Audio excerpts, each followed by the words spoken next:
Hey, my name is PolishLynx, welcome to Without Within 2, and I got a little fucked up here because somehow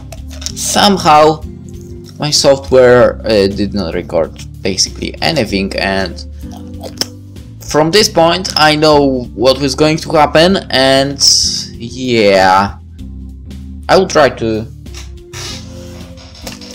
Well, I'll not try, I will just record this with the knowledge of what happened, and that's all. Alright, let's go. I thought I had only taken a quick snooze, but when I opened my eyes, the glaring sunlight made me squint.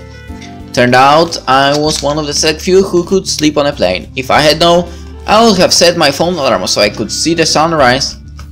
Drifting through the clouds fascinated me at first, but by now they amuse me no more than the night sky. At least riding a bus meant having a traffic to look at. But then I glanced down and spotted the landscape situated miles below, so we must be nearing our destination. We first passed a maze of tree tops, and as we advanced, more and more buildings started to emerge. The traffic below also picked up in number. Ladies and gentlemen, your attention please. A flight attendant's voice sounded through the speakers. She spoke in a formal tone as if recording an audiobook. We are now arriving in Melbourne Airport, the lady continued. Please return to your seats and fasten your belts as we prepare for landing.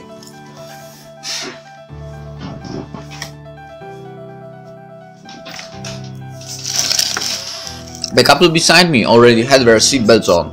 Gee, they could have nudged me awake. If I had stayed asleep, I doubt it. They would have bothered strapping me in. I quickly clipped on my seatbelt. Worried our plane might land in the next second, the lady next to me yawned, showing no interest in watching this plane land. Her loss, I thought as I gazed out the window. I could hardly make out the buses below, let alone the people. Perhaps that was how Excelia saw the rest of us no-name calligraphers. The plane swayed back and forth as it descended toward the airport ahead. Any time now, I thought, but 5 minutes passed and we still had yet to land. My ears started to drop, as if someone was gushing water into them. I had read online that chewing gum while landing could help with this type of discomfort. Yeah, I almost did my research before embarking on an adventure. Too bad I left my chewing gum back in the apartment, making it all kind of pointless. Cabin crew, prepare for landing! Came the announcement, but either the speaker sounded muffled or my right ear needed to get checked.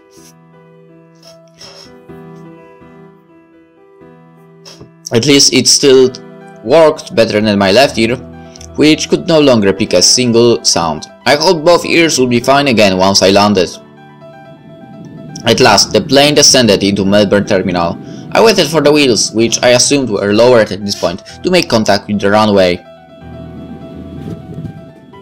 Shaky. As those wheels met the pavement underneath, I swallowed my gas and managed to save myself the embarrassment of freaking out. The plane did wave, gosh, I had no idea how much. So I should have expected that the landing would be pretty rough.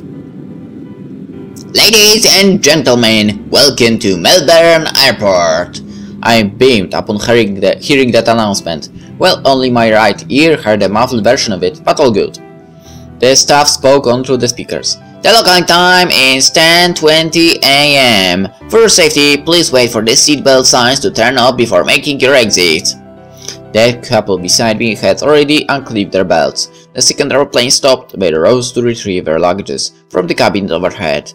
Perhaps they might be getting mine as well? A couple clicked their cabinet, close with my backpack left inside. They used their suitcases like bowling balls and knocked people aside as they headed for the exit. Never should have expected anything from people like that. I wish I could have spent this whole flight with Excelia instead. When I untied the seatbelt and stood to grab my backpack, other staff ran over to help. That kid nearby giggled at me again. If karma existed, he should grow up to become a shorty. I murmured thank you as the staff handed me my backpack. But isn't that cute? Really, I believe that would be cute to look at. And I would be the first to help her. As I strapped on my back, the other passengers lined up across the aisle to exit this plane. Not one of them offered me space to squeeze in, and in the end I waited for every last person to pass before stepping out. What a bunch of losers. How can you not allow Vinty to get in? Whatever.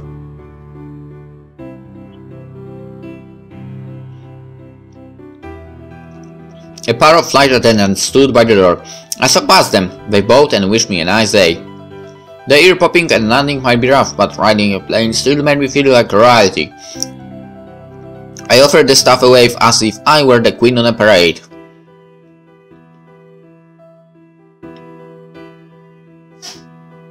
Rather than checking the signs, I treated the other passengers, since they too must be leaving the airport. Excelia would have stood out with her rope and sparkles, but she was nowhere in sight. The staff must have let her exit first, being a frequent flyer and all. Still, knowing Excelia never waited for me made my shoulders slump a little. With so many business meetings to attend, she might have forgotten about our dinner already. That's quite possible. Oh, that reminded me. I took out my phone and hit send to deliver that email over to Excelia.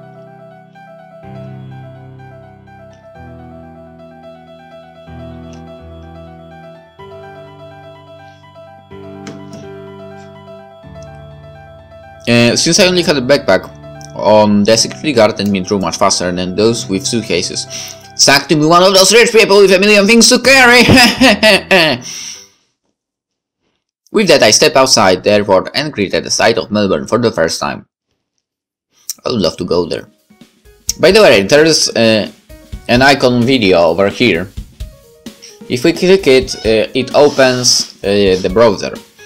Actually, I haven't checked it, so basically I was having the, only the window that shows, choose the browser to open the file, right? So I guess it's a video in a browser, so maybe some YouTube channel or something like that, in which we can actually see how it looks. So I don't know, I might put a video during the text, or just put a video, I don't know, over somewhere in here, for example, that is over here, or I will just add annotation, which is probably quite a better idea for the person who uploaded it, and you can watch it by yourself as well. Oh fuck, no, come back. Okay, was it weird to green just because the taxis here were yellow instead of red? For those well-traveled, probably. As for me, I wanted to snap photos of every single thing that looked different. That's true. I would snap a photo of a taxi like that, because our taxis suck and they look basically the same as the cars that are produced. They just have a freaking stamp of what company they belong to, and that's all. And advertisements of some companies, right, to get more money. Nothing special. The road before me consisted of almost nothing but taxis. I guess in just about any country, taxis loitered in airports like mosquitoes, buzzing around the bed. And I think I drove a taxi like twice in my life? Because why? There's no reason, you know? Tram or bus is cheaper. Okay, the pigeon count here sure was high. Some perched on those trees planted along the road, while others scavenged the footpath for scraps. My god, I hate pigeons, to be honest. Really. In Poland there are too many as well. And well, they are freaking annoying. Especially if you park your car in the open area. Really. I expected it to be dirty. Unfortunately. A limousine drove into the scene, its white bonnet glistening under the morning sunlight. As the crowd gathered around the vehicle, I joined in to see what was up as well. After flashing its indicators, the limo steered into the taxi lane, taking up 2 car spaces with its long frame. The taxi behind it gave one long honk, followed by a series of short beeps. The limousine and taxi drivers climbed out of the vehicles and snapped up to one another. I gulped as if I was the one getting in the fight. The limo driver took a hand into his suit pocket and pulled out a stack of $100 notes. With a flick of the wrist, he slapped these notes right across the cab driver's face. Well, that must be nice. As if a man's pride could be sold easily. Come on, taximan, time to fight back and make us common folk proud! Thank you, my good sir. Have a pleasant day, the taxi driver said. With a bow, he took the money and crawled back into his car. Rich scums 1, everybody else 0. Light rays peered through the automatic doors next to me. Shielding my brows with one hand, I spun and saw Excelia walking out with a guard on each side. She exited the plane first, so I thought she was long gone. Maybe she went to the loo or something. I guess celebrities needed to relieve themselves too. Excelia's punctures explained why the place had suddenly turned so bright. Her shoes crossed each other as she pranced along like a model. The 2 guards shoved each other as they fought over the right to open the limousine door for Excelia. They had the same face, so I thought they would respect one another, but nope. While they wrestled, a 3rd guard popped out from the limousine door. With a smile, he clicked the front passenger door. Excelia blew him a kiss as she entered, causing him to pass out. I'm still thinking Vinty is cuter. The limousine driver came out to close the door for Excelia before returning into his car. I guess shutting a door was too bothersome for our goddess here. Excelia pulled up her tinted window and the limousine drove off, leaving 1 guard out cold and 2 others stranded in the parking lot, still elbowing one another. I recalled having a dream one time about riding in a limousine. In reality, I would need a Kickstarter just to buy a new bicycle, with perhaps a spare wheel as the stretch goal.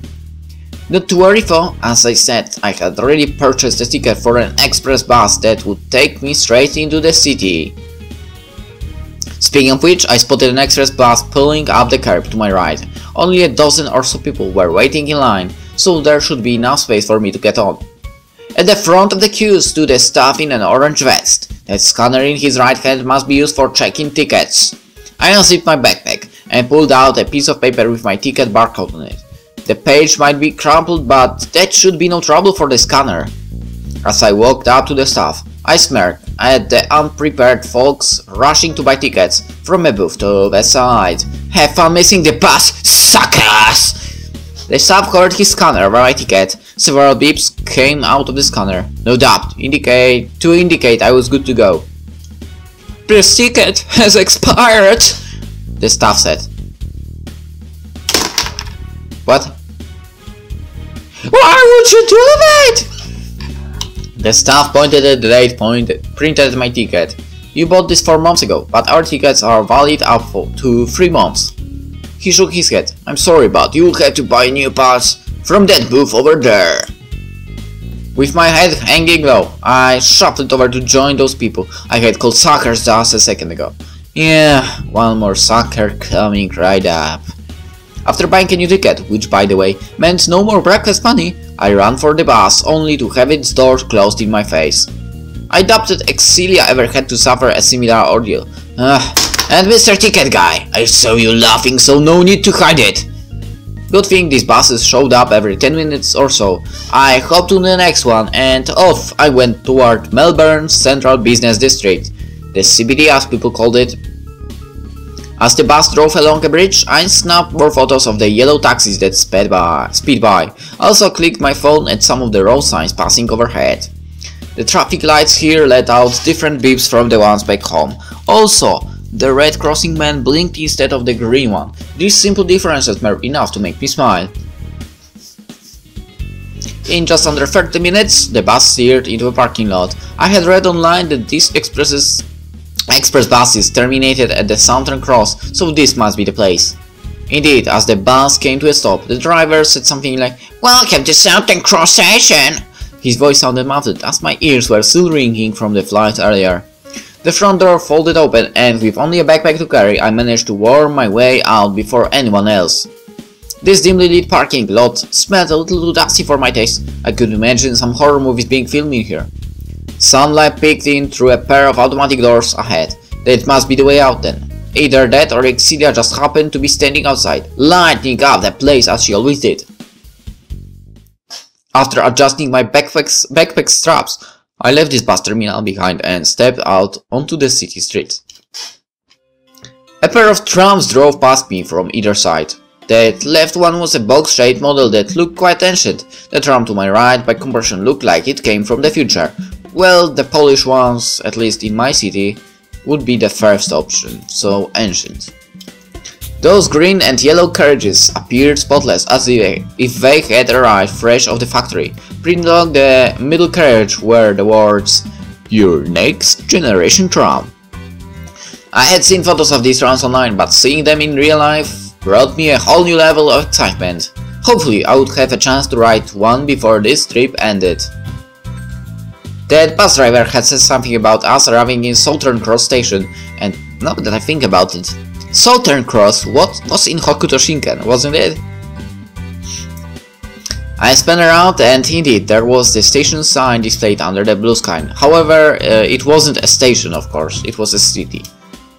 The station's roof took on a wavy pattern, reminding me of ocean waves, or those graphs I never quite figured out back in the math class. If I walk to the other side of the road, I should be able to get a better view of the station. I skied up to a crossing and pressed the button on the lamppost. As I waited for the light to turn green, I noticed a dozen blue bicycles lined up by the curb before me. The word Melbourne was printed in white along each of their frames. There was a machine of some sort sitting next to each bike too. I guess these were rain-table bicycles, yet another foreign concept that fascinated me. We don't have that in Poland, I think. The green walking man appeared and I checked both sides while I crossed the road. I just in case trams followed different routes or something. I had no idea how those trams and cars managed to navigate around one another on the same road. Then again, this might be why I never got myself a driver's license. After reaching the footpath opposite, I pulled out my phone to snap a photo of Southern Cross Station. "Please look after me, Melbourne, for I had just become an official tourist." Time to take out the hand-drawn map I had left in my backpack. See, I came prepared. I had sketched the city's layout just in case my phone died, the internet died, or no, it my luck, both. This might be a bit crumpled from the flight, but for a 2-day trip it should do the trick. I felt like a pirate hunting for treasure. Not only did I put together a map, I had also planned out a schedule to ensure no time went wasted. I traced a finger along the road for my first destination, Hosier Lane. For an artist like me, there was no better place to kick off this trip. Hosier Lane was an alley that showed artwork sprayed by local street artists, legally approved ones, just to clarify. That I think about it. In my city there is one area that approved that, but you can, it was like for like one event, right? And after that you can do anything there, and unfortunately it was destroyed by, well, not artists, but the people who freaking write words like fuck and insert any name you want to. That's freaking annoying, but guess that's how people are, and unfortunately they are terrible. And well, you know, devastating some nice things is freaking annoying, at least in my opinion. I believe most people should think that way actually, but whatever. Boom. Melbourne really seemed to respect the sweat and tears of artists. Maybe if I sold my calligraphies on the streets here, I would have better luck than I did back home. To celebrate Excelia's event tomorrow, I heard Hosier Lane now featured works from local calligraphers. Hopefully stopping by for a visit might bring me some inspiration. I arrived at the alley, and Well, calligraphies had indeed been painted across the brick wall before me. However, they all look much like makeup ruined by tears. This one is nice. And this one is nice. This one looks good as well. Alright. I guess the works had to be white for the next set of artists, but they could have at least waited until after Excelia's show ended tomorrow. My works never received any attention, and I felt pleased that the calligraphers here suffered the same treatment. I loved this part of me, the part that yearned to lure everyone into my abyss. Excelia, on the other hand, had soared too high for me to bring her down. With her work shown in museums across the globe, she had no need to fight for space in an alley like this. In fact, one clap of her hands and she could probably buy this entire lane. Just pocket changed, as she would probably say. Successful people liked to set up tents on the mountain peak, leaving no room for new climbers of it. If I ever reached stardom, I swore I would act differently. I would act differently as well. I believe. I think, at least at the moment. Yeah. Alright. Excelia shouted me meal, and now here I was complaining behind her back. Maybe I should change my name from Vinty to Envy. With nothing to really look at there. Here, I might as well leave. A row of trees set in between the two traffic lanes of Queen Street. Sunlight poked through the leaves, casting blocks of shadows across the pavement below. A flock of baby birds chirped as they landed from the trees and skipped along the soil. Birds never had to bear the pain that came with having a dream. It must be nice in some ways. Alright, enough of this emo talk. I checked the paper map for my next destination, the Eureka Sky Deck. Calligraphers from around the world had gathered for tomorrow's show. I read on a forum that they wanted to hold a meetup at the tower this afternoon.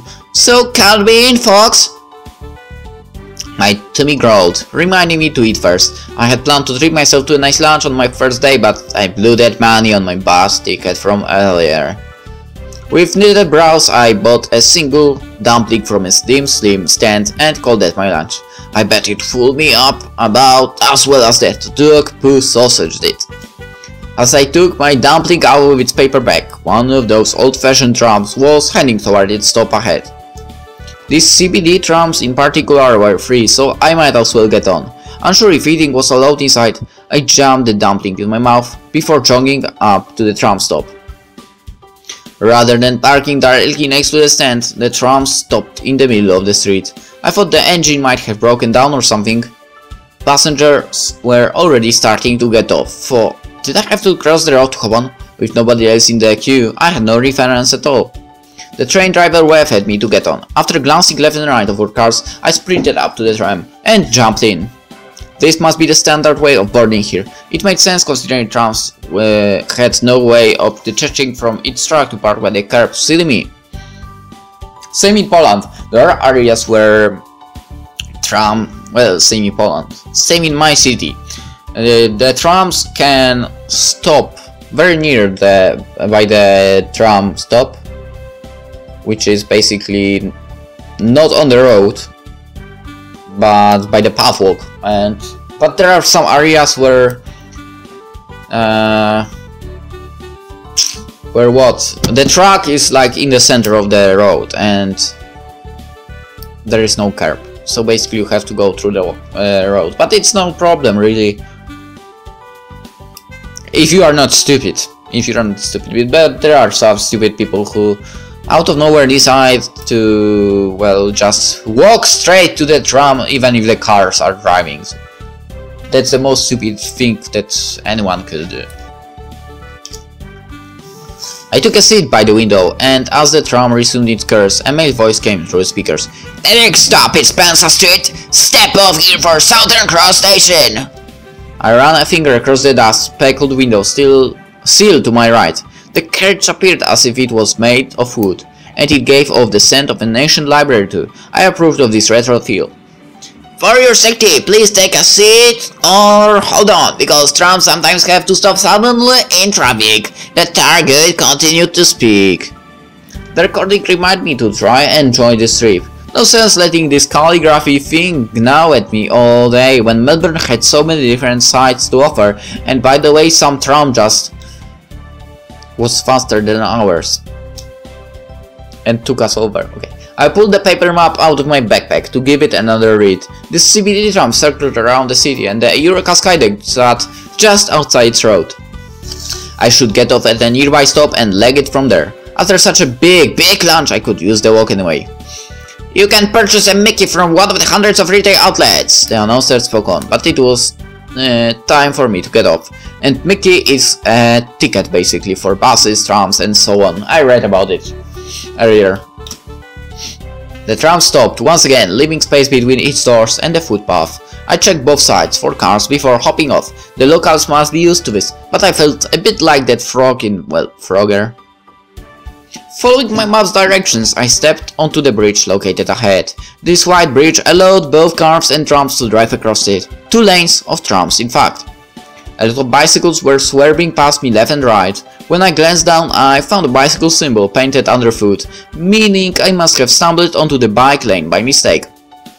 Feeling like a foolish tourist, I darted out of the bicycle area and back into the footpath. A cyclist beamed at me as he rode past, even though he had every right to feel annoyed.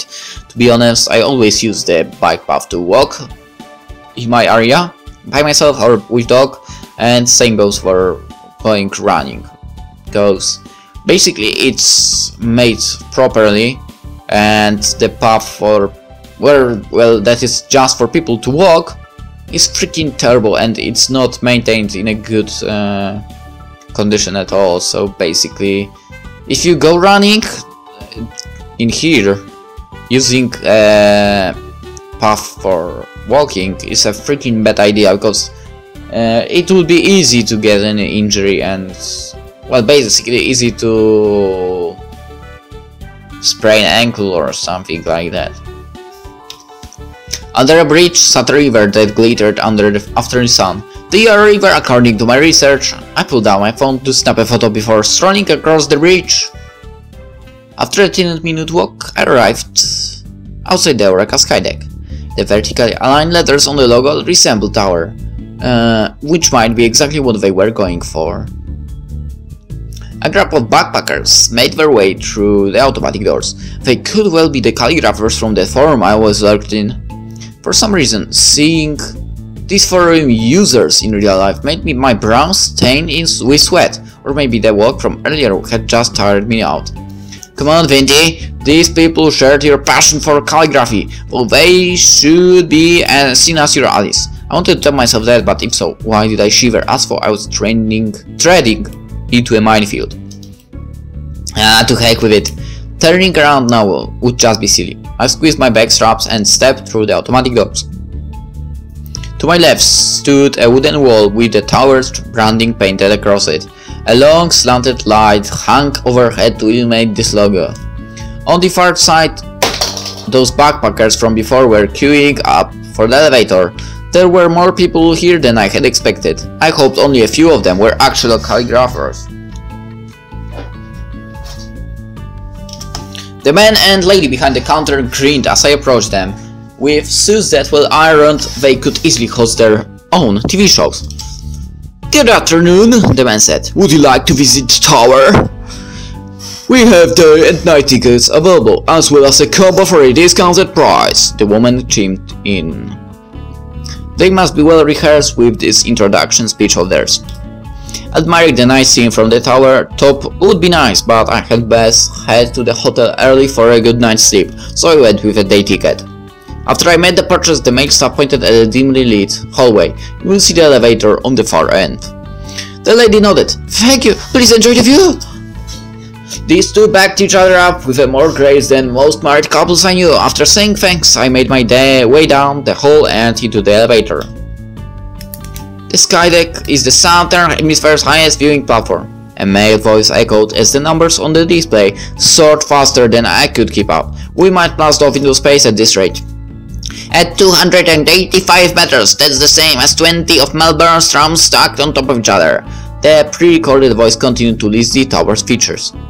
The upward force pressed my shoes against the floor, and that ear-popping sensation from the plane landing made a return. although it was far less severe this time around. Did you feel a sway though? That's normal. In fact, the Eureka Tower can sway 30 centimeters in each direction. This had to be the most powerful elevator I had ever stepped foot into. The one in my apartment creaked after floor 3 and broke twice a month, so no contest there. We're nearly there. Enjoy the view and listen for the sounds of Melbourne above you. Welcome to Eureka Skydeck. The number display stopped at 88. Staff greeted me on the other side as soon as the doors opened. I said hi back as I hopped off the elevator. The tower walls consisted of glass panels so clean that they might as well be invisible. I guess the staff maintained these panels daily to ensure customers got a clear view of the cityscape. There were binoculars set up around the tower, but with a view this clear I had no issue with admiring this scene through my own eyes. I walked up to the nearest glass panel and took a glance down. This must be indeed the 88th floor, as the people below looked like rice grains. That must be how we all looked through Excelia's eyes. Visitors snapped photos of Melbourne's skyscrapers as they strolled around the tower, while this one dude was taking selfies with the souvenir shop as the background, to each all his own, I suppose. With so many people around, I had no idea which ones were the calligraphers from the forum. I might have to ask around, but first, I stood by the glass panel and took a selfie for myself to keep. And okay, the new person arrives. Actually, let's end the episode here. And we will go for a tour to continue a tour in Melbourne, Australia in the next episode. Right? It might be interesting. This guard might be interesting as well. Alright. Yeah, let's end it here and I hope you enjoyed it. See you in the next one.